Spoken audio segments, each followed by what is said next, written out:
Eleições na Alemanha. Centro-direita vence, mas sem formar maioria. A esquerda tem a maior derrota da história. A extrema-direita é a segunda força política. Vamos falar sobre isso e de que forma isso impacta também no mundo, porque essas eleições a gente sempre está prestando atenção, principalmente nessa polarização que a gente acha que é só aqui no Brasil, mas não é, né, professor Marco Aurélio? Bom dia para o senhor. Bom dia, Renata. Bom dia, Vitor. Bom dia também aos ouvintes do Banho à Cidade. Exatamente, Renata. As eleições no mundo todo, principalmente a Europa, estão passando por uma polarização que a gente vê no Brasil, mas lá é ainda maior. Como o sistema é parlamentarista, os partidos se apresentam diretamente à população tendo que mostrar programas políticos. E fica bem mais claro para a gente identificar quem é esquerda, quem é centro-esquerda, quem é direita, centro-direita, extrema-direita, enfim. O que ocorreu na Alemanha? Essas eleições são históricas porque o partido da esquerda, o SPD, ele perdeu a eleição e vai ficar com muito poucas cadeiras mesmo, né? Ele vai ter pouco mais de 100 cadeiras, são 630, e eles tiveram a maior derrota da história. E detalhe, o atual chanceler, o primeiro-ministro, é o Olaf Scholz. E o Olaf já disse, a responsabilidade é minha, assuma a derrota, e a partir de agora vou precisar negociar com os vencedores. Quem venceu? Quem venceu foi o partido da Angela Merkel, né? Que ela já tinha sido, ela foi chanceler até 2021, passou 15 anos lá no poder, e o partido dela venceu, o Friedrich Merz. Ele vai ser o novo primeiro-ministro. Ele vai ter aí algo em torno, né, de 208 cadeiras. Qual o problema desse desenho? É que a segunda força política é o pessoal do AfD, a Alice Weidel, que é um partido de extrema-direita, claramente, com uma proposta anti-imigração muito forte. E detalhe, há um cordão político na Alemanha colocando todos os partidos para não negociar com a AfD. E por isso eles conseguem uma boa votação, mas não tem nenhum cargo no governo. Quem quer mudar isso? Trump. Você me falou, olha, como é que isso impacta o mundo? O presidente dos Estados Unidos ali tem feito força para que os partidos quebrem esse cordão político e comecem a negociar com a AfD para que ela faça parte do governo alemão. Até agora, a centro-direita tem resistido, mas tem um problema.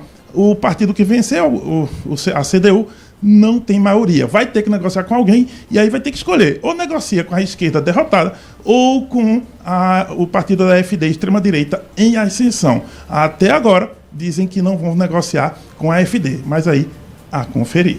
Vamos acompanhar. Professor, mudando de Alemanha para a Ucrânia, o presidente ucraniano Volodymyr Zelensky disse que aceita renunciar ao cargo se certas exigências forem atendidas, né? Olha, lembra que ele foi chamado de ditador também pelo Trump?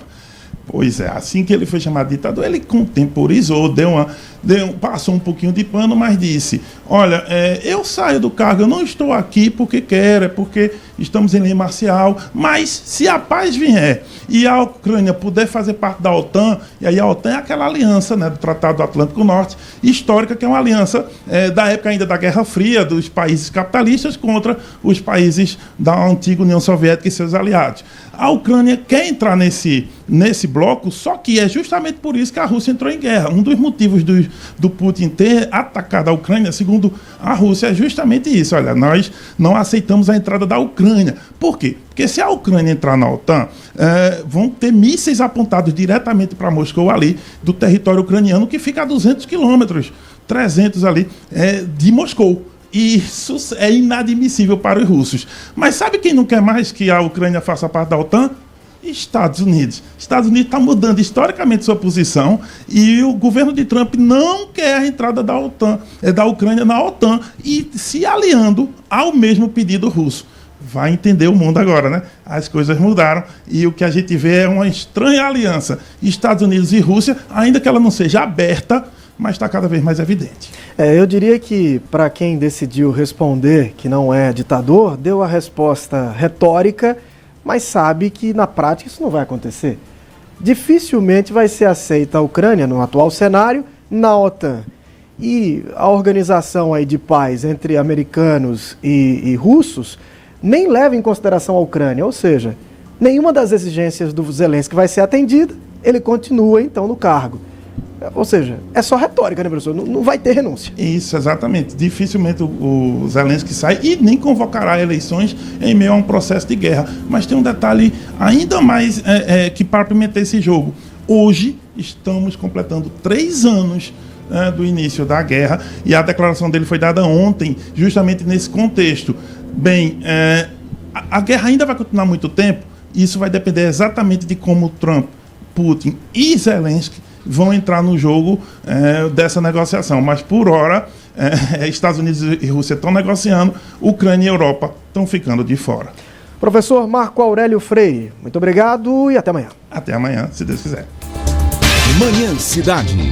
Painel com o professor Marco Aurélio.